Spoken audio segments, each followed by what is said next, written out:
All right, I wanted to show you guys a really nice forage that would be great in your pasture.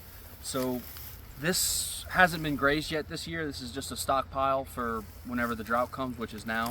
So we'll graze this off soon. You got a little bit, some summer annuals. Then you have the old fescue that's died off, but there's still some old leaves that they can use. But I just wanted to show you guys this annual Lespedeza. This is called Korean Lespedeza. And it's a legume right here, and it grows like in the dead of summer, right when everything else, if you have cool season pastures, right when everything's kind of dying off. And it reseeds itself really well. So I seeded this, but I didn't work up the land or anything. I just barely kind of ran a rake across the top. There was still a bunch of thatch on the ground from the winter, and it just came right through. A lot of the other stuff that I seeded, just broadcast, did not come up. But this is about June 1st, this came right up.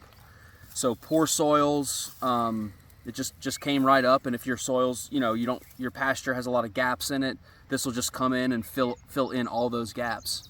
And I think people don't really like it because it's not a big producer. Like, it's not going to be like alfalfa and produce 6,000 pounds of dry matter, but it's going to produce 1,000 pounds, but it's completely incremental to your pasture. Like, it's not going to compete with anything else. It's going to come up right in the dead of summer.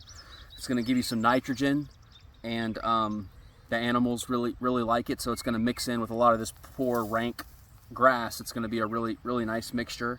And over time, as your pasture gets better and better and better, it's an annual. It has to reseed. So if you have a really strong orchard grass and fescue and everything kind of growing really nicely, this will just slowly get shaded out and won't find a home when it reseeds. So it'll just slowly, as it's kind of not needed anymore, it'll just slowly kind of go out, and you can choose to have more red clover or alfalfa or a better producing legume over the long term. But it's a great for poor soils or pastures that you're trying to improve on.